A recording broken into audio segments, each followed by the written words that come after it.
होकर के ग्रुप बनाया कि हम लोगों ने एक दूसरे की हेल्प करनी है, लेग पुलिंग नहीं करनी है। वाओ, जहां पर भी प्रॉब्लम है वहां एक दूसरे के साथ खड़े होना है, चुगली नहीं करनी है एक दूसरे की। वाओ, और हमने ये कोशिश की है कि जो ये कहते हैं कि औरत ही औरत की दुश्मन है, इस वाक्य को खत्म करना है। हम लोगों ने ये शुरुआत की है मैम। तो मुझे लगता है कि ये अगर इस तरीके से छोटे छोटे ग्रुप्स बनेंगे तो हम सब महिलाओं की एक ही समस्याएं हैं, एक जैसी समस्याएं हैं, तो बिल्कुल। मुझे लगता है कि हम काफी कामयाब हो जाएंगे। समाज को बदलने में वक्त लगेगा, लेकिन हम औरत ही औरत की दुश्मन ना बने, चाहे वो वर्क प्लेस हो चाहे वो घर में हो, तो काफी बिल्कुल अच्छा रहेगा। Thank you ma'am. बिल्कुल, so amazing, absolutely right. Yes, actually ma'am मुझे लगता है बहुत सारे लोगों के क्वेश्चंस हैं, but we are getting short of time, so I want to conclude your lecture. It was such a smooth and engaging session. It was a wonderful talk and very practical approach. To conclude, we can say that महिलाओं में तनाव एक महत्वपूर्ण विषय है जो सामाजिक, मानसिक और जैविक कारणों से प्रभावित होता है, जैसा कि आपने बताया। महिलाओं का बहुत सारी भूमिकाएं निभाना, सामाजिक अपेक्षाएं और व्यक्तिगत चुनौतियां लंबे समय तक तनाव का कारण बनती हैं, जिससे मानसिक और शारीरिक स्वास्थ्य पर प्रभाव पड़ता है। तनाव प्रबंधन के लिए आत्म देखभाल, जैसा कि विनीता जी ने बताया, we can also say self love, भावनात्मक समर्थन, ध्यान और आवश्यकता पड़ने पर पेशेवर सहायता जैसे समग्र उपाय आवश्यक हैं। महिलाओं के विशिष्ट तनाव को समझकर ही हम एक सशक्त और स्वस्थ समाज की दिशा में बढ़ सकते हैं। It was a seamless and well structured presentation and also with a very natural theme. Thanks a lot, ma'am. Now it's time to present vote of thanks. Mridula ma'am, आपने तनाव प्रबंधन व महिलाओं द्वारा झेली जा रही मानसिक चुनौतियों पर जिस संवेदनशीलता और गहराई से प्रकाश डाला, वह वास्तव में सराहनीय है। आपके विचारों ने न केवल हमें नई जानकारियां दी, बल्कि मानसिक स्वास्थ्य के महत्व को लेकर नई सोच प्रदान की। डॉक्टर मृदुला, हम आपके समय, ज्ञान और स्नेह के लिए हृदय से आभार। Thanks a lot. Thank you. Thank you ma'am. अब मेरी सभी पार्टिसिपेंट्स से रिक्वेस्ट है, और मृदुला मैम आपसे भी, आप अभी लीव ना करें। एक्चुअली हम एक ग्रुप फोटो लेना चाहते हैं, तो सब लोग अपना कैमरा ऑन कर लें।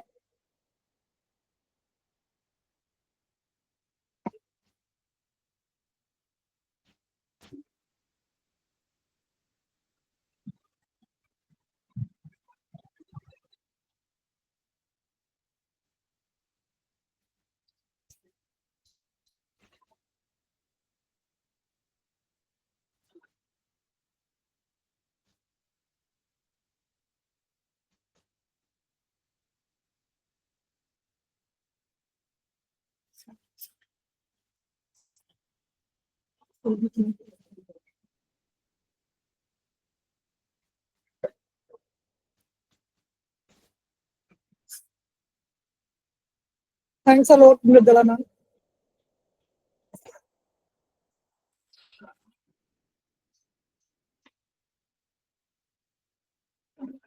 Our next resource person is Dr. Rajesh Mehra.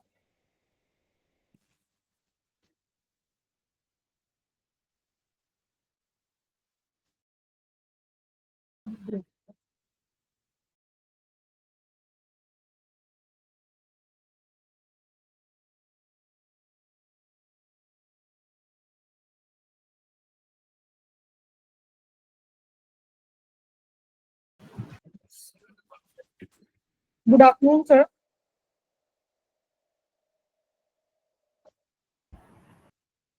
Yes, please. Good afternoon. Now I would like to welcome our next speaker, Dr. Rajesh Mehra, in today's seminar. Dr. Rajesh Mehra is a well-known name in our teaching fraternity and also in the field of psychology. He is a professor of psychology, presently working at Pandit Chiranjilal Sharma Government College, Karnal. He has achieved Best Teacher Award by IICS Panipat, which can be said the greatest achievement in the life of a teacher. He has also worked as officiating principal of Government College Behrampur, Panipat. He has also rendered his services to the various boards and councils of Kurukshetra University, Kurukshetra. To talk about his degrees, he has received his doctorate degree in psychology from Kurukshetra University, Kurukshetra. His area of research was health psychology. He has also done his post-graduation from Kurukshetra University, and he has 21 years of teaching experience. He has also authored 2 books titled Psychopathology, The Problem of Maladaptive Behavior, and the second book is Understanding Psychology. He has also received grants and fellowships for his projects. He has published 14 research papers in national and international journals, and also presented 15 research papers in national and international conferences. He has extensive knowledge of SPSS, Microsoft Office, etc. Sir, we are very obliged to have you in our seminar. I believe that your extensive knowledge and experience will greatly enrich the understanding of our participants and contribute to the overall success of our seminar. मैं आपका इस seminar में स्वागत करती हूं और अब मैं आमंत्रित करती हूं कि आप इस मंच पर आएं और अपने विचार हम सबके साथ साझा करें. You are welcome here, sir. Thank you, ma'am. Good noon on participants. जैसे कि मुझसे पहले 2 speakers professor doctor C.R. Drolia ji और मैडम मृदुला आप्टे जी, इन्होंने हर पॉइंट को छुआ है और थोड़ा मेरे लिए ये हो जाता है कि कम बचता है फिर बोलने के लिए जो लास्ट में बोलता है, लेकिन फिर भी मैं अपनी तरफ से पूरी कोशिश करूंगा. इस सेशन को हम लोग ज़्यादा हम डिस्कस करेंगे ताकि हम छोटे छोटे जो पहलू हैं या हमारी जो क्वेश्चंस हैं, डाउट हैं, वो हम लोग इसमें लेंगे, कवर करेंगे. सबसे पहले मैं आप लोगों को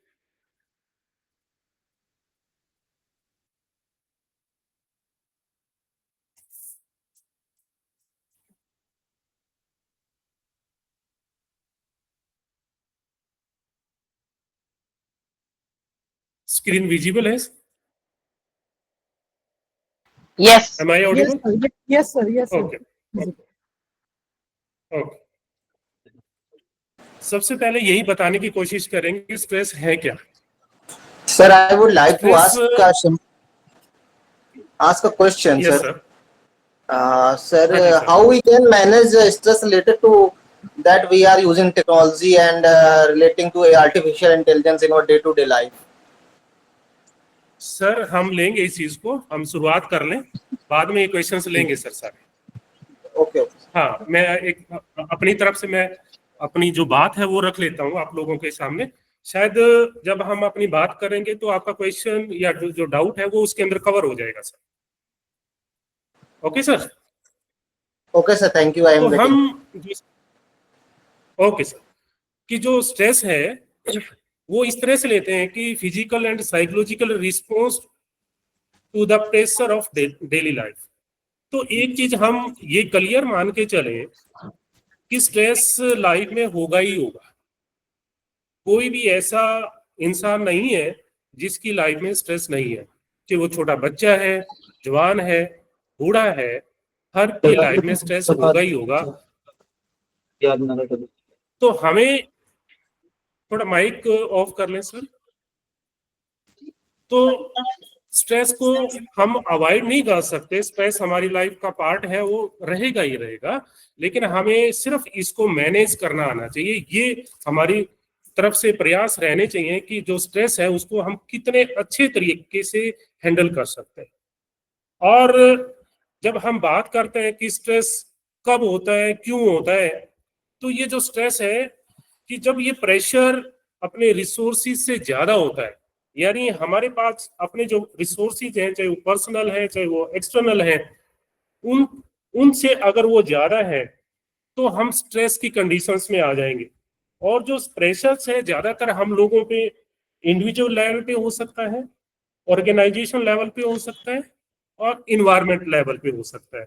जैसे फैमिली इश्यूज हैं, फाइनेंशियल इश्यूज हैं, आपके टास्क और रोल डिमांड्स हैं, इंटरपर्सनल हैं, ऑर्गेनाइजेशन स्ट्रक्चर है, आपका इकोनॉमिक जो फैक्टर्स हैं, पॉलिटिकल जो इन्वायरमेंट है, सोशल इन्वायरमेंट है, और आजकल जो लेटेस्ट आया हुआ है टेक्नोलॉजी है।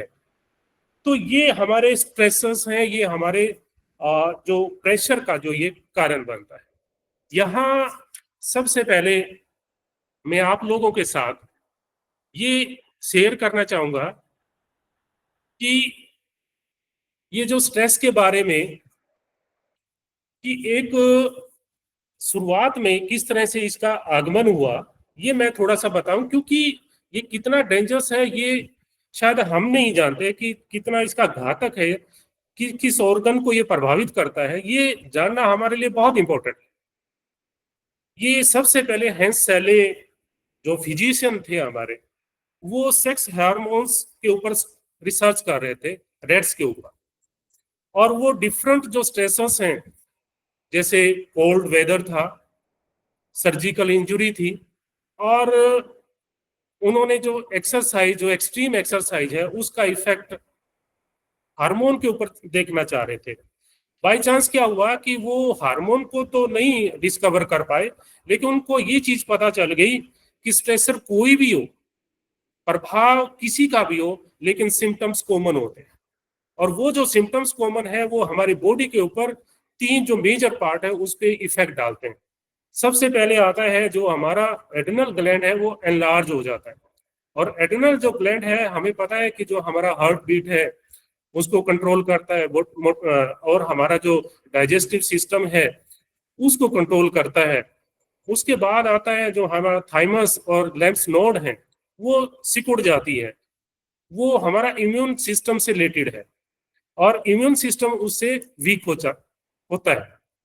तीसरा है हमारा कि जो पेप्टिक अल्सरेशन हो जाता है, जो हमारी आंत है उनके अंदर घाव उत्पन्न हो जाते हैं, तो वो हमारे पेनफुल रहता है। तो स्ट्रेसर कोई भी है, लेकिन बॉडी के इन 3 पार्ट्स पे उनका इफेक्ट पड़ता है। और मैं आप लोगों को ये बताना चाहता हूँ कि जितनी भी हमारी अननेचुरल डेथ होती है, उसमें स्ट्रेस का डेथ में बहुत बड़ा रोल है। कैंसर है, हार्ट प्रॉब्लम्स हैं, इसमें इसका जो स्ट्रेस का बहुत बड़ा रोल है। ये हमें जानने की जरूरत है कि ये स्ट्रेस है, इसको हम लाइट ना रहे, इसको लंबे समय तक इसको ना चलने दें, इसको मैनेज करना बहुत जरूरी है, अदरवाइज ये हमारे लिए बहुत घातक हो सकता है। ये मैं आप लोगों को थोड़ा सा इसके बारे में बताना चाहता था। अब से मैडम ने भी बताया, सर ने भी बताया कि जो स्ट्रेस है जो ऑलवेज वो बुरा नहीं होता, वो अच्छा भी होता है। कि जब हम कोई भी अपॉर्चुनिटीज मिलती हैं, कुछ प्रमोशन है या कुछ अच्छे मार्क्स लेते हैं, या हमारे लिए कुछ अच्छी एक अपॉर्चुनिटी आती है, तो वो स्ट्रेस एक हमारे लिए बेनिफिशियल होता है, पॉजिटिविटी का काम करता है, यानी हमारी परफॉर्मेंस को भी एक अपर लेवल तक ले जाने का काम करता है ये स्ट्रेस। तो हम उसको गुड स्ट्रेस की कैटेगरी में रखते हैं। लेकिन जब वो स्ट्रेस अपने सर्टन लेवल से ऊपर चला जाता है, तो हमारे जो इमोशनल्स हैं, हमारे इमोशंस हैं, वो नेगेटिव इमोशंस आने स्टार्ट हो जाते हैं, ऑप्रेस्ड फील हम करते हैं, और हम अपनी जो रिस्पॉन्सिबिलिटी है उसमें भी पिछड़ जाते हैं। तो वो एक नेगेटिव रोल प्ले करता है, उसको हम डिस्ट्रेस कहते हैं और बेड स्ट्रेस कहते हैं। अब बात आती है कि जो स्ट्रेस है कि इसके सिम्टम्स क्या है, हमें कैसे पता चले कि ये स्ट्रेस है। कि जब हम इरिटेबल हो जाते हैं, एंगर हो जाता है, इम्पेशेंट हो जाते हैं, तो ये एक सिम्टम्स है उसका। ओवरबर्डन फील करना शुरू कर देते हैं, ओवरवेल्म्ड जब हम फील करते हैं, नेगेटिव इमोशंस हमारे अंदर आ जाते हैं, तो स्ट्रेस का ये सिम्टम्स है। एंजाइटी उसके अंदर आ जाती है, your thoughts are racing and can not switch off. हमारे विचार, जैसे मैडम ने भी बताया था, जो विचार है वो चेंज में आते हैं, एक थॉट हुआ फिर दूसरा तीसरा, हम ओवर थिंकिंग करना स्टार्ट कर देते हैं। Unable to enjoy yourself, आप अपने आप में अपनी लाइफ को, अपने समय को, अपने मोमेंट को एंजॉय नहीं कर पाते, तो ये भी एक सिम्टम्स है। डिप्रेस्ड, ये एक बड़ा है। आप ये देखिए कि जो स्ट्रेस में एंजाइटी और डिप्रेशन दोनों इसके सिम्टम्स हैं, और आज की सोसाइटी में, आज के समय में एंजाइटी और डिप्रेशन के जो रेट है वो बहुत ज्यादा है।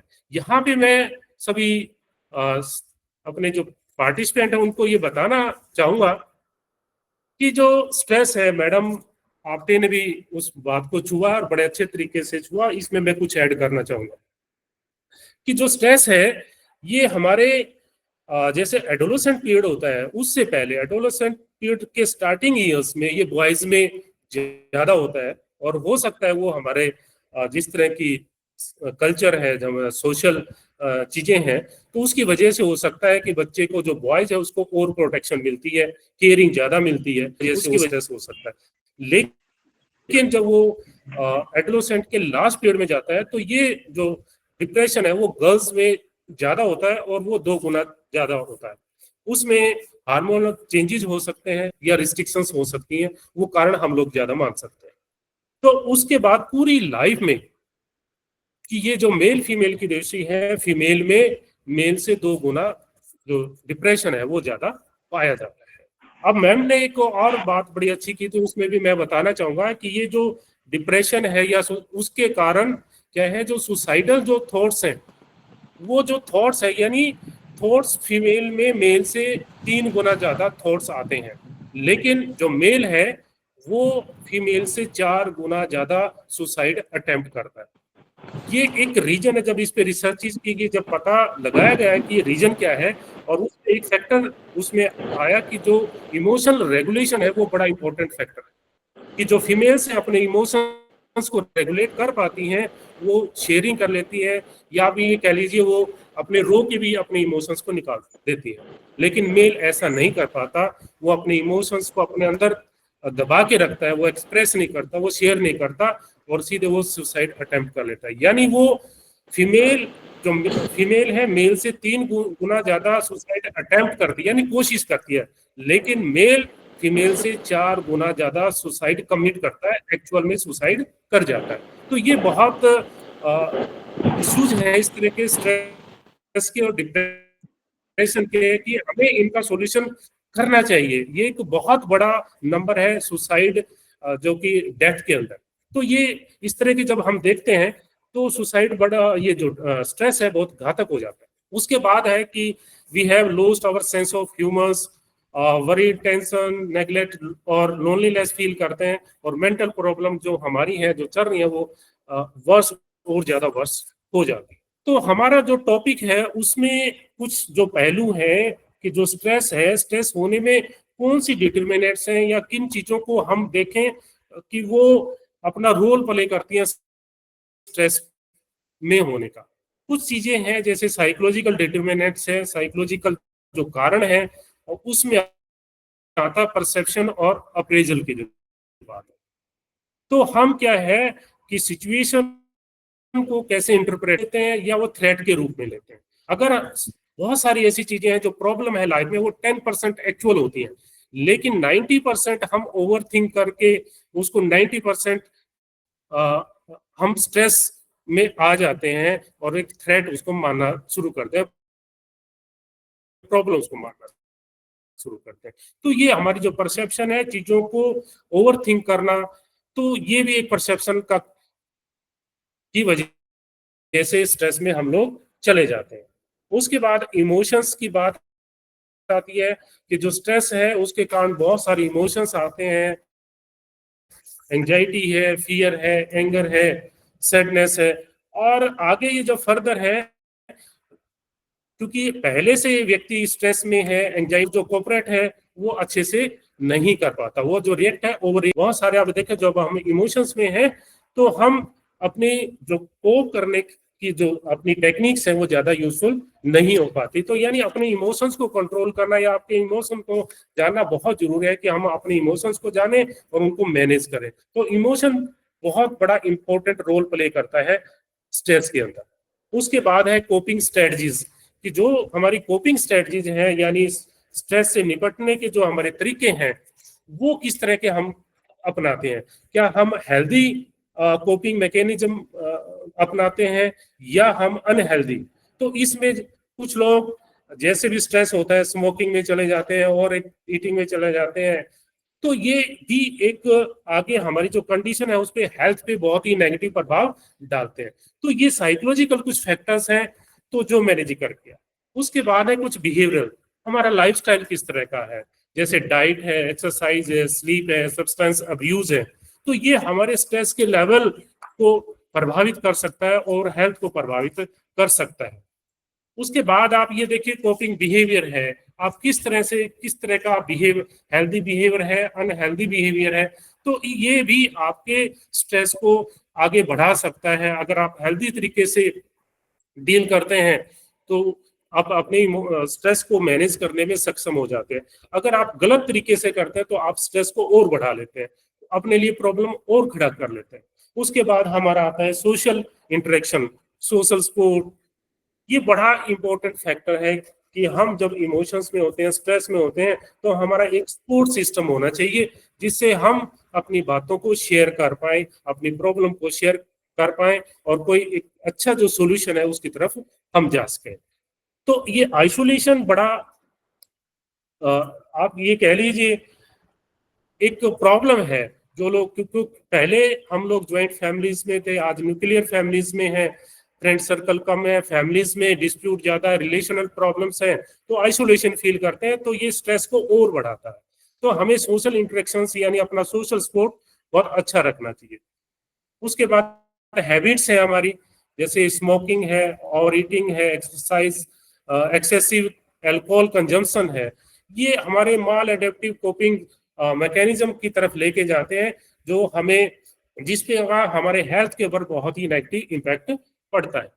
तीसरा डिटरमिनेंट्स की अगर हम बात करें तो ये है, सबसे पहले तो हार्मोन रिलीज की बात करते हैं। जब हम कोई भी बाहर का प्रेशर आता है, क्योंकि बॉडी का क्या काम करती है, जब भी कोई बाहर का प्रेशर होता है वो बैलेंस मेंटेन करने की कोशिश करती है। और बैलेंस जब मेंटेन करती है उसके लिए एक रिस्पॉन्स है, वो है फाइट और फ्लाइट मोड। वो व्यक्ति या तो उस सिचुएशन से भागेगा या वो सिचुएशन का सामना करेगा। तो उसके लिए बॉडी क्या है, हार्मोन रिलीज करती है, एड्रेनल है, कोर्टिसोल है। तो वो अराउजल से क्या है, वो बॉडी को तैयार करती है ताकि वो जो खतरनाक जो परिस्थिति है, जो उसको डिस्टर्बेंस उसको हो रही है, उसके साथ कोप अप कर पाए। उसके बाद है नर्वस सिस्टम।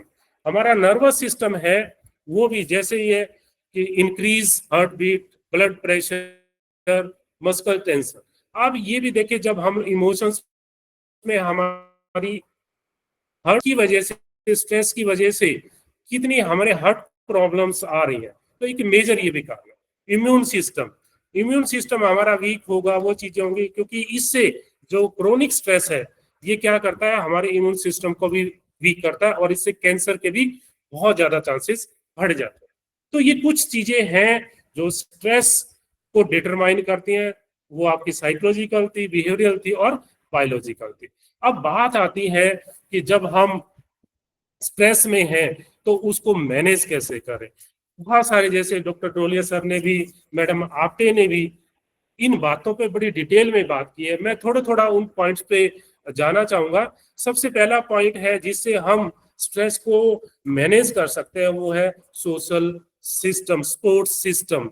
हमारे पास एक ऐसा सिस्टम होना चाहिए, एक ऐसा सोशल सिस्टम होना चाहिए जहां अपने इमोशंस को शेयर कर पाए, अपनी प्रॉब्लम्स को उनके सामने डिस्कस कर पाए। क्योंकि ऐसी कोई प्रॉब्लम नहीं है जिसका सॉल्यूशन नहीं है। अभी किसी हमारे पार्टिसिपेंट ने भी लिखा था, ऐसी कोई प्रॉब्लम नहीं है जिसका सॉल्यूशन ना हो। तो अगर हम फ्रेंड्स के साथ बैठेंगे, उनसे अपनी प्रॉब्लम शेयर करेंगे, तो कोई ना कोई सॉल्यूशन जरूर निकल आएगा। तो एक हमारा एक सोशल सिस्टम होना चाहिए। दूसरा ये कि जो हमारी फैमिली है वो एक पेड़ की तरह है, उसकी जड़ें, वो जड़ की तरह होता है हमारे, जितनी जड़ें मजबूत होगी पेड़ उतना ही मजबूत होगा। तो हमारी फैमिली की सपोर्ट हमारे पास होनी चाहिए, हमारे फ्रेंड्स की सपोर्ट्स हमारे पास होनी चाहिए, हमारे नेबर्स की हमारी सपोर्ट्स होनी चाहिए। तो इस तरह का हमारा सपोर्ट सिस्टम रखना चाहिए, क्योंकि आज इसको हम लैक कर रहे हैं। हम फैमिली में इश्यूज हैं, रिलेशनल प्रॉब्लम्स हैं, फ्रेंड्स के साथ भी रिलेशनल प्रॉब्लम है। तो इन प्रॉब्लम्स को सॉर्ट आउट करें और एक अपना हेल्थी सपोर्ट सिस्टम जरूर रखें। ये बहुत बड़ा फैक्टर है जिससे हम स्ट्रेस को मैनेज कर सकते हैं। दूसरा ये है कि हमारा एटीट्यूड हम चेंज करें। हमारा एटीट्यूड इस तरह का, जैसे मैंने अपने पहले भी बताया था, कि हम जिस तरीके से सोचते हैं कि लाइफ की जो प्रॉब्लम है वो सिर्फ 10% हैपन हो, 90% वी रिएक्ट टू इट। कैसे उसको रिएक्ट करते हैं कि प्रॉब्लम सिर्फ 10%, लेकिन हम कई बार ओवर रिएक्ट कर जाते हैं, उसको मिसअंडरस्टैंड करते हैं, या परसेप्शन हमारी है वो रॉन्ग परसेप्शन हो जाती है किसी चीज के बारे में, तो हम प्रॉब्लम क्रिएट कर लेते हैं अपने लिए। ये सेल्फ क्रिएटेड प्रॉब्लम होती है। एक्चुअल प्रॉब्लम सिर्फ 10% है, लेकिन 90% हम अपने आप ओवर थिंक करके उस प्रॉब्लम को और ज्यादा प्रॉब्लम बना लेते हैं। उसके बाद लाइफ में हम लोग अपने लिए जो गोल रखते हैं, कोई भी टारगेट रखते हैं, कुछ भी करते हैं, वो रियलिस्टिक होनी चाहिए। बहुत ज्यादा हम लोग इस तरह के टारगेट ना रखें जो जिनको अचीव ना कर पाए, है ना। हर इंडिविजुअल डिफरेंस जो होता है, हर व्यक्ति की अपनी कैपेसिटी होती है, अपनी कैपेसिटी के अनुसार ही हम अपने जो गोल है, अपने जो पर्पज है लाइफ के, वो सेट करें और उन्हीं के, क्योंकि जितने आप रियलिस्टिक गोल होंगे कर देंगे, और इस तरह के अनरियलिस्टिक गोल रखेंगे तो वो अचीव नहीं कर पाएंगे, तो जिसके कारण हमें स्ट्रेस हो सकता है। तो हमारे जितने भी गोल हो वो रियलिस्टिक हो, अपनी कैपेसिटी के अकॉर्डिंग, अपनी एबिलिटी के अकॉर्डिंग होने चाहिए। नेक्स्ट हम जो बात करते हैं वो है get organize and take charge की बात करते हैं। तो हम, क्योंकि प्लानिंग बहुत जरूरी है लाइफ में, अपना शेड्यूल बनाएं, सुबह से शाम तक का हर एक्टिविटी के लिए अपने समय देना है, और कैपेसिटी की अपनी जरूरत के हिसाब से उसको समय देना है। अपना टाइम का प्लान करें, शेड्यूल बनाएं और अपनी प्रायोरिटीज सेट करें। डॉक्टर डोलिया सर ने भी इस बात का जिक्र किया था कि प्रायोरिटीज सेट करें, जो काम सबसे जरूरी है उसको पहले करें, जिस काम को आप कुछ समय के लिए टाल सकते हैं आप उस काम को बाद में करें। इसलिए प्रायोरिटीज वाला काम पहले करना चाहिए। कई बार ये हो सकता है जो कम इम्पोर्टेंट है वो पहले हम ले लेते हैं और जो इम्पोर्टेंट काम है वो रह जाते हैं, तो उसकी वजह से भी स्ट्रेस हो जाता है। तो हमें अपनी प्रायोरिटीज को सेट करना चाहिए। उसके बाद ये देखिए कि टेक ब्रेक, गिव योरसेल्फ, यानी मी टाइम, अपने लिए समय जरूर दें, क्योंकि व्यक्ति तभी खुश रह सकता है जब वो अपने बारे में भी सोचे और दूसरों के बारे में सोचे। सिर्फ अपने बारे में सोचेगा तब भी प्रॉब्लम में आएगा, सिर्फ दूसरों के बारे में भी सोचेगा तब भी प्रॉब्लम में आ सकता है। इसलिए अपने आप को भी समय देना है और उसके बाद अपने दूसरों को भी समय देना है। तो इसलिए दिन में अपने लिए मी टाइम आप जरूर रखें, अपना ख्याल रखें, क्योंकि आप सिर्फ अपने आप को बेहतर जान सकते हैं, दूसरा इतना आपको नहीं जान सकता। आप खुद को बेहतर जानते हैं, आपके लिए सही क्या है, आपके लिए गलत क्या है, आपके लिए खुशी क्या है, आपके लिए दुखी क्या है, तो आप सबसे बेस्ट अपने लिए आप जान सकते हैं। तो इसलिए अपने लिए समय जरूर रखें। उसके बाद है टेक केयर ऑफ योरसेल्फ। तो आप हमेशा, अभी बात है कैसे आप लोग अपनी केयर कर सकते हैं, तो इसमें जैसे डाइट का है, eat properly, get regular rest, अपने आप को जरूर दें, कीप ए रूटीन, अपना रूटीन बना के रखें। इस तरह से अपने जो दिनचर्या है वो एक अच्छे से रहना है, क्योंकि उसमें चाहे वो अपनी एक्सरसाइज की बात है, चाहे खाना पीना है, या वो रेस्ट की बात है, अपना ध्यान अपने आप अपने देना है खुद के लिए।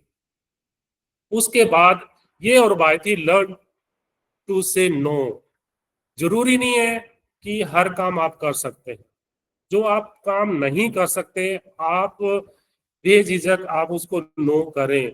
बेकार का बर्डन नहीं लेना है जिंदगी में। जिंदगी लंबी चलनी है, कोई शॉर्ट टाइम की नहीं है। तो आप लंबा चलने के लिए जो आप काम कर सकते हैं उसको करें, जो आप काम नहीं कर सकते, आपकी पहुंच से बाहर है, तो अननेसेसरी बर्डन अपने ऊपर नहीं लेना है। आप नो कहना भी सीखें। जो चीज आपकी बस की नहीं है, जो आप नहीं कर सकते, आप उसको नो कहें। तो ये भी हमें, ये जरूरी नहीं है कि कोई भी बात हो और हम कहीं कर देंगे, जो भी कुछ भी हम कर देंगे, नहीं। जो आप नहीं कर सकते या आपके समय नहीं है तो आप उसको नो कहना भी सीखना है, आपने नो कहना है। तो ये बात है।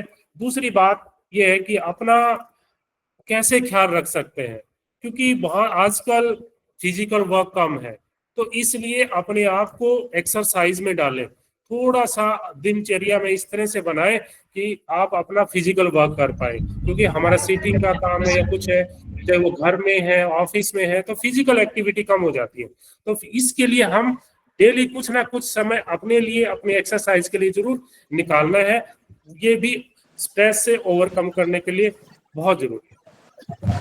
आपकी हॉबीज हैं, आप दूसरे से डिफरेंट कर सकते हैं, जो, क्योंकि व्यक्ति तभी खुश रह सकता है जो उसको कुछ चीजें, कुछ एक्टिविटी करने अच्छी लगती है, उसको खुशी मिलती है, उसको प्लेजर मिलता है। तो ऐसी एक्टिविटी आपने करनी है जिससे आपको खुशी मिले।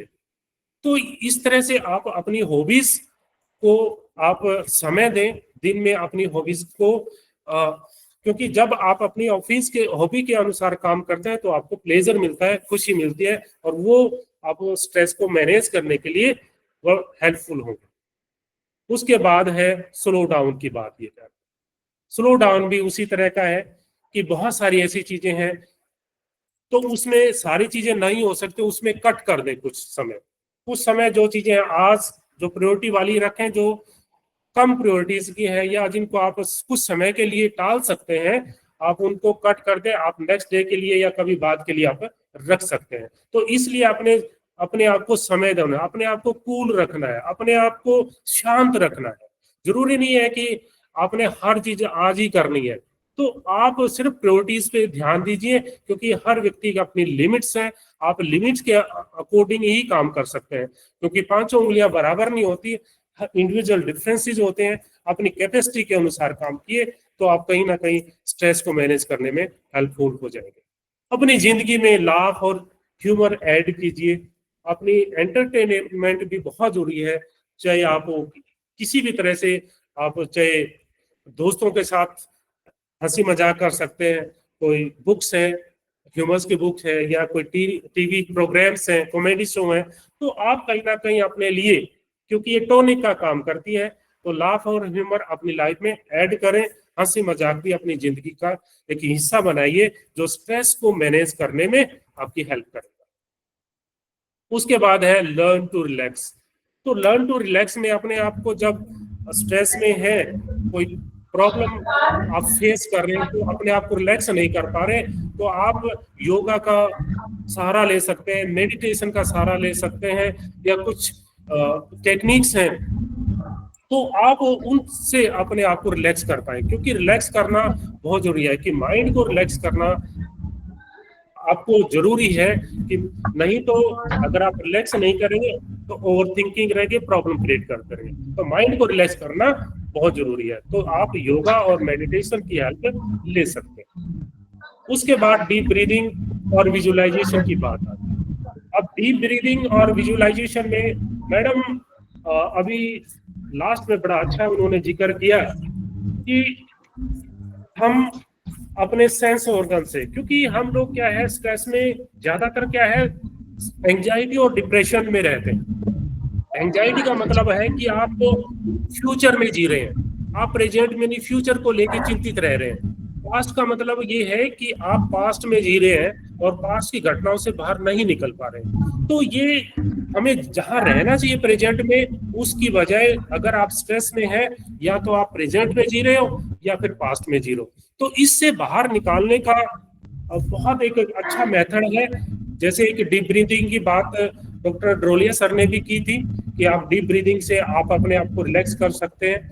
दूसरा मैडम ने भी एक अपने सेंस ऑर्गन से, तो आप क्या कर सकते हैं, माइंडफुलनेस कर सकते हैं, और वो टेक्निक बहुत बढ़िया है, वो करनी चाहिए। उस मेथड का नाम है 5 4 3 2 1।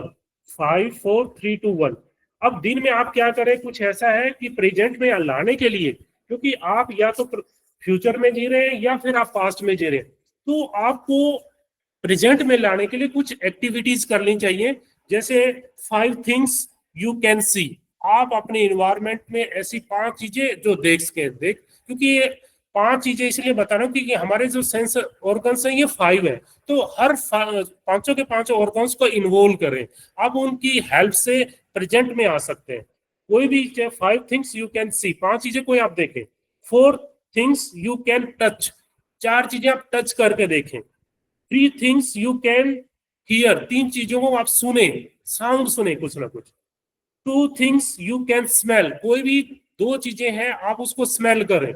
और 1 थिंग यू कैन टेस्ट, कोई एक चीज जो आप टेस्ट करें, जो आप विजुलाइज करें या आप ओरिजिनली या आप इन्वायरमेंट में ऐसा प्रैक्टिकली करके देखें, तो आप इन चीजों से प्रेजेंट में आ सकते हैं। क्योंकि ज्यादातर हम हमारी लाइफ में बहुत प्रॉब्लम्स होती हैं और उन प्रॉब्लम्स को लेके ही घिरे रहते हैं, अपने पास से बाहर नहीं निकल पाते, तो इसलिए प्रेजेंट में आना बहुत जरूरी है। और इस मेथड को हम 5 4 3 2 1 मेथड कहते हैं, क्योंकि इसमें 5 things you can see, 4 things you can touch, 3 things you can hear, 2 things you can smell, 1 things you can taste. तो इस तरीके से माइंडफुल की ये टेक्निक है, आप प्रेजेंट में आ सकते हैं, यानी जो आपके थॉट दिमाग में चल रहे हैं आप उन थॉट्स को हटा के दूसरी जगह लगा सकते हैं, रिलैक्स कर सकते हैं। तो ये कुछ बातें थी जो मैंने आप लोगों से शेयर कर रहे थे। Thank you very much. तो अब जो भी हमारे साथी हैं, अगर कुछ क्वेरीज है, कुछ डाउट है, तो वो शेयर कर सकते हैं।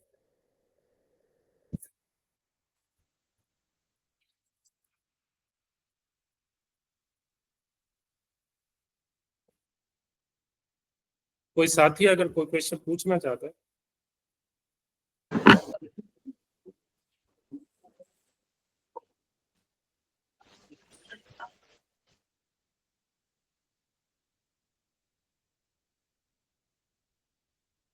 हाँ जी भाई। सर मुझे ये बात पूछनी है कि हाँ जी, ऐसा क्यों है कि पहले क्या लोगों को स्ट्रेस नहीं होता था? मैम पहले क्योंकि मुझे नहीं लगता कि ये डिप्रेशन वाली टर्म हमने कभी अपने दादा नाना के टाइम में सुनी थी, या हमने उनको कभी कहते हुए सुना हो कि भाई मैं तो इतना चिंता हो रही है या ऐसा कुछ है। ऐसा नहीं होता था पहले। तो ये मतलब अभी अभी बहुत ज्यादा हो रहा है सबको ही। अब मुझे लगता है कि हर कोई इसको झेल रहा है। हाँ मैम, क्योंकि समय के साथ बदलाव आया है और वो बदलाव कहीं ना कहीं हमारा जो स्ट्रेस लेवल उन्होंने बढ़ाया है। क्योंकि समय ऐसा है कि समय का जो सोशल स्ट्रक्चर वो चेंज हुआ है। हमारा सोशल स्ट्रक्चर में हमारे फैमिली में बदलाव हुआ है, जो फैमिली स्ट्रक्चर था उसमें बदलाव हुआ। क्योंकि हमारी ज्वाइंट फैमिलीज होती थी तो कुछ भी प्रॉब्लम होती थी वो सब मिलके उसका सॉल्यूशन कर लेते थे। हाँ, मुझे ये भी लगता आज था कि हम कहीं ना लोग कहीं अकेले पड़े, हाँ, तो I think उसकी it is the वजह main से reason. क्या है, हमारा जो सपोर्ट सिस्टम है वो बड़ा वीक है, क्योंकि बड़ा लिमिट सपोर्ट सिस्टम भी। और मुझे लगता है सर कि पहले परिवार इतने बड़े हुआ करते थे कि या तो हम लोग बात करने में बिजी रहते थे या काम करने में, काम भी बहुत थे, या ज्यादा हम लोग होते काम करने में बिजी रहते थे, फिजिकल वर्क भी बहुत था, और हमें शेयरिंग के लिए भी लोग शेयरिंग अवेलेबल के लिए थे। हमें हाँ बिल्कुल बिल्कुल शेयरिंग के लिए हमें एक सोशल सिस्टम चाहिए जहां हम अपनी बातों को शेयर कर सकें। हाँ जी। हाँ जी, हाँ, तो मैं भी ऐड ये करना चीज चाहूंगी है ही राजेश नहीं। जी। हाँ जी मैम। हाँ, जो पूनम मैम ने कहा, तो उसमें यही है कि जो आपने हाँ 5 चीजें बताई है ना, तो वो मैं उसको नेचर से जोड़ के देखती हूँ कि पहले के लोग हाँ मुझे जी, लगता है नेचर से ज्यादा जुड़े हुए थे, तो इसलिए उनमें स्ट्रेस नहीं था यस शायद यस से, मैम, है ना। तो अब हम यस इन मैम, चीजों से यस। दूर हो गए हैं। वही है हम कि कोई हमें जितना हम कोई पेड़ पौधे नहीं नॉर्मल देखते। और हाँ जी, जितना नेचुरल में भी। अपने आप को रख सकते हैं रखें, जितना नॉर्मल रहे। हमारा आज सबसे बड़ा चैलेंज ये है अपने आप को नॉर्मल रखना।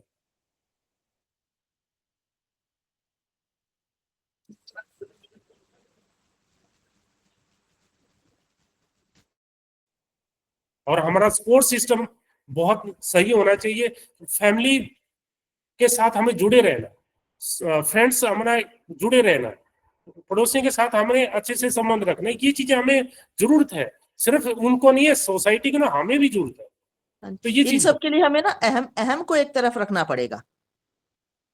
जो अहम है ना, अहम मैं, को एक साइड रखना पड़ेगा हाँ मैम, जी, उसको एक बिल्कुल। तरफ और रखना एक पड़ेगा। हमारे अंदर एक एम्पैथी की फीलिंग लानी पड़ेगी, और जहां भी लगे कि भाई हमें दूसरों के वेलफेयर, क्योंकि एक ये ऐसी चीज है जिससे हम खुशी ले सकते हैं। अगर हम छोटी छोटी चीजें किसी की वेलफेयर की करते हैं, सामने वाले का तो अच्छा होगा, लेकिन उसे हमें खुशी मिलेगी, उसे हमें अच्छा मिले, अच्छा फील होगा। So now it's time to sum up. Stress affects our health in many ways, through our thoughts and feelings, our daily habits, and even our body's internal systems. How we handle challenges mentally, how we behave under pressure, and how our bodies physically respond all important roles in all play important roles in how stress impacts our well-being. Understanding these connections help us find better ways to manage stress and stay healthy. Now it's time for vote of thanks. Rajesh sir, it is my honor and pleasure to deliver the vote of thanks on behalf of the organizing committee of this seminar. I would like to express our sincere gratitude to Dr. Rajesh Mehra for such an enlightening and thought-provoking session.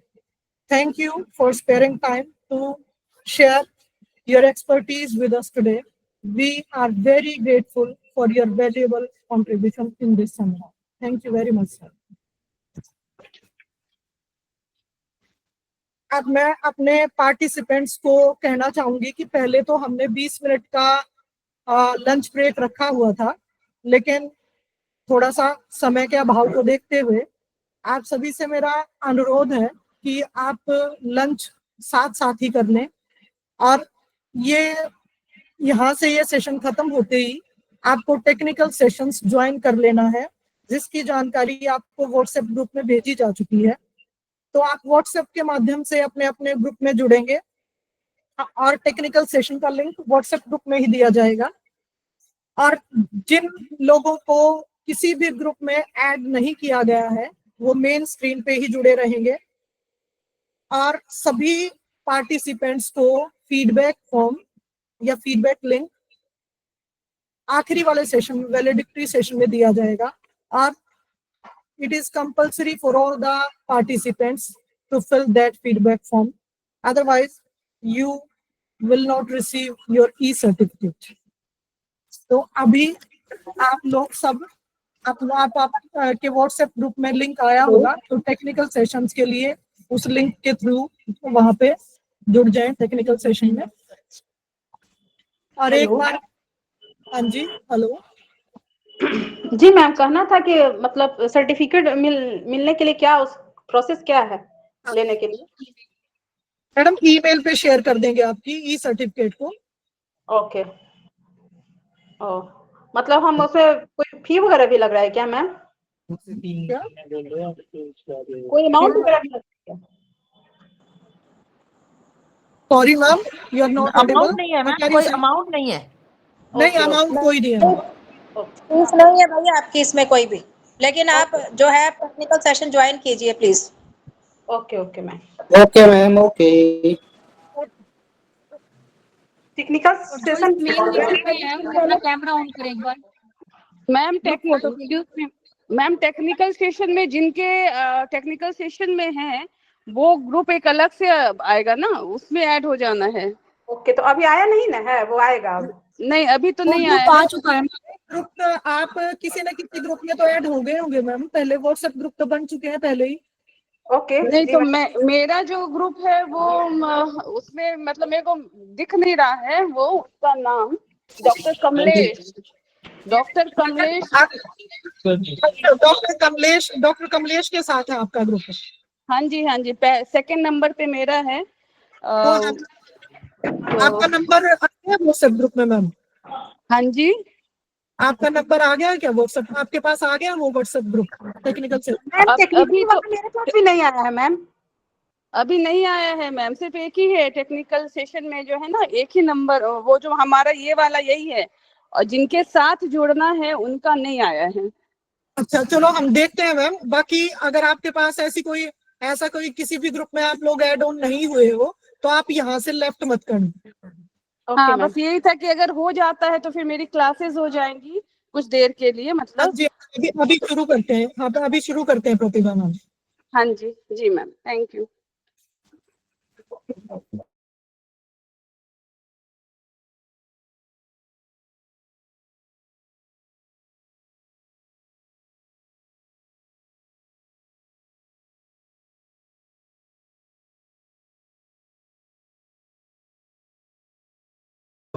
Technical session के chair session।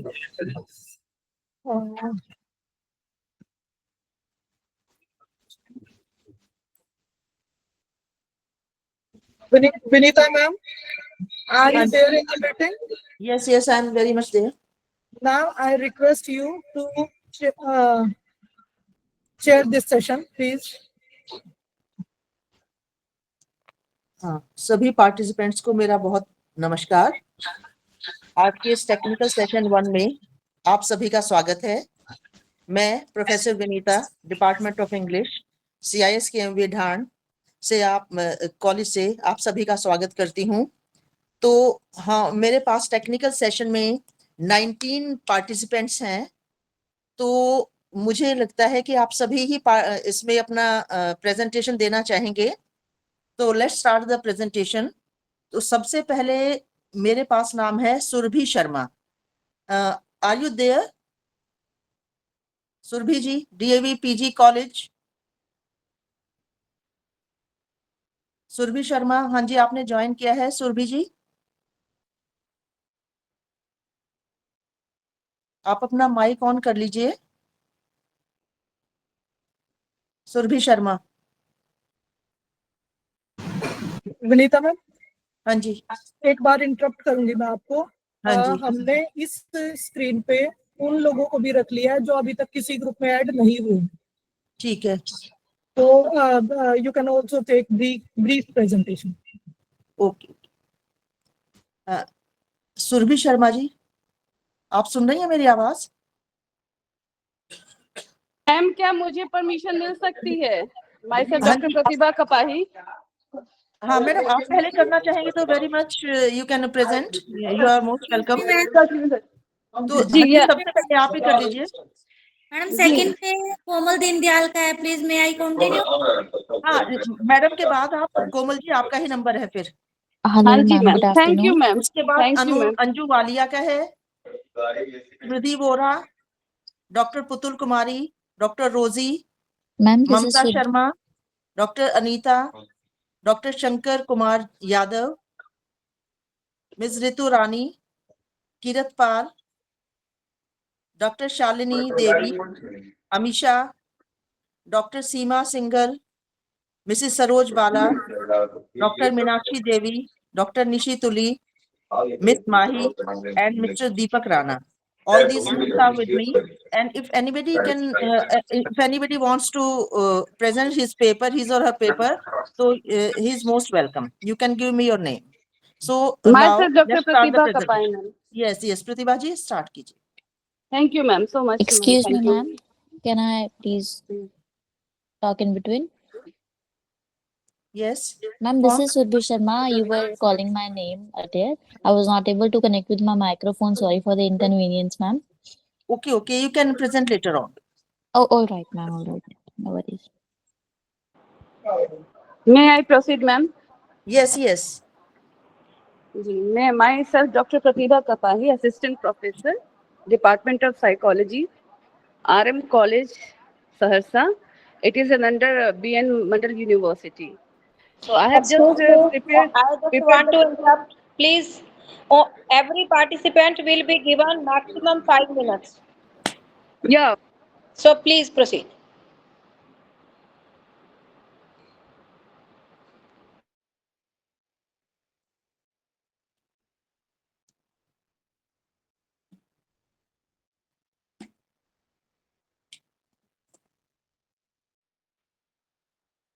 Dr. Pratibha, you are not audible.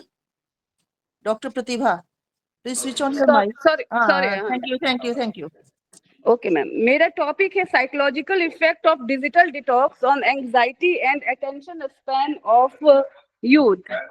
ये जो digital detox जो है ma'am, वो anxiety और attention span को मैंने इसमें दिखाने की कोशिश की है कि इसमें मैंने जो पार्टिसिपेंट्स लिए हैं, 50 पार्टिसिपेंट्स लिए हैं और 25 मेल लिए थे, 25 फीमेल लिया है मैंने। और इसमें मैंने प्री पोस्ट एक्सपेरिमेंटल डिजाइन का यूज किया है और जो है जो कैसे जो है इसके द्वारा एंजाइटी और अटेंशन स्पैन का जो होता है वो चेंजेस होता है। तो इसमें 7 डेज का एक वर्कशॉप करवाया गया था, जो कि पहले 7 डेज और उसके बाद का इफेक्ट जो है बच्चों को या यूथ पे कैसे पड़ रहा है। तो मैंने ये देखा कि डिजिटल डिटॉक्स से पहले एंजाइटी का लेवल हाई था एंड जो उनका जो अटेंशन स्पैन था वो उसमें भी परसेंटेज कम था। लेकिन फिर मैंने चूंकि अपने कॉलेज के स्टूडेंट्स पे ही किया था और उसके बाद जब मैंने इनको जैसे मोबाइल का स्क्रॉलिंग ऑफ करना या मोबाइल से दूरी बना करके रखना, कम से कम अपना मोबाइल पे आवर को स्पेंड करना, ये सारा चीजें टेक्निक्स मैंने अपना करके फिर इसका पोस्ट इफेक्ट देखा, तो ये पाया कि डिजिटल डिटॉक्स काफी कारगर सिद्ध हुआ। मतलब एंजाइटी उनका लेवल कम हुआ और उनका जो ये अटेंशन स्पैन था उसमें भी बढ़ोतरी देखने को मिली। बेसिकली फिर मैंने इसको मेल एंड फीमेल दोनों में किया, कंबाइन करके देखा, मेल में किया फिर फीमेल में किया, तो इसमें पाया कि फीमेल में जो है ये ज्यादा इफेक्टिव रहा और मेल में थोड़ा कम रहा। क्योंकि कारण इसके पीछे था कि फीमेल ज्यादा उनका बाहरी समीकरण नहीं बैठता है, वो अपने घर तक सीमित रहती है, पढ़ के आया किसी भी काम से आए तो घर पे है। लेकिन मेल क्या होते हैं, उनका दायरा बड़ा होता है, जिसके कारण उसने देखा कि फीमेल ज्यादा इसमें अच्छा कर सक रही हैं और comparison to their counterparts male. मैंने इसमें टी टेक्निक्स का यूज किया था, स्टैटिस्टिकल टेक्निक्स जो है उसका यूज किया मैम मैंने, और उसमें ये देखा कि डिजिटल डिटॉक्स जो है वो एक अच्छा कारगर उपाय है जो कि आपके एंजाइटी को और आपके अटेंशन स्पैन को कंट्रोल कर सकता है ma'am.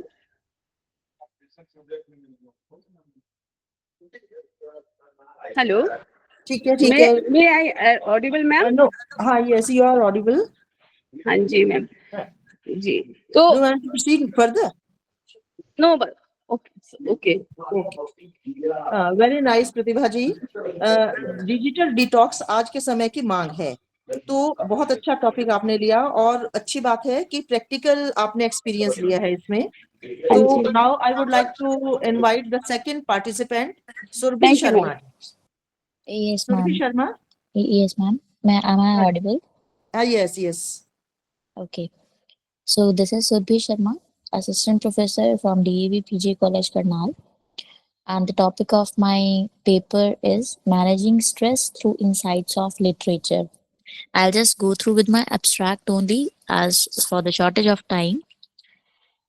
My paper examines the corresponding relationship between everyday life and literature.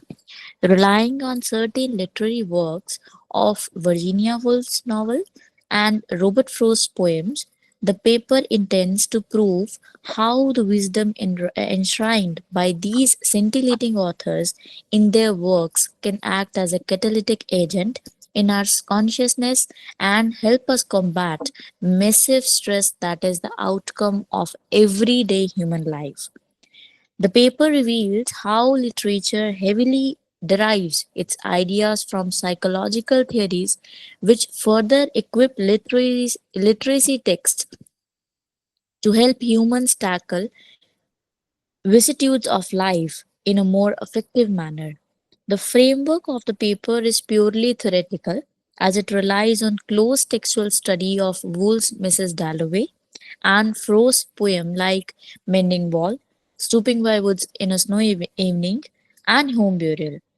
The paper stresses on understanding human nature in all its entirety and also examine juggernaut of worldly matters which invariably drain his energy and vitality as depicted in selected works of both the writers, and also establishes a correlation with these philosophical elements of these works which encapsulated the fervor and fret of whole humanity. The paper comes out with the clear findings that if readers earnestly seek to grasp the indiscernible wisdom in these works of literature, they can drastically plummet levels of stress in their lives, making them lead a more poised and stoic life. So this is all about my papers. In a sum up way, I have just gone through my paper only. Thank you so much.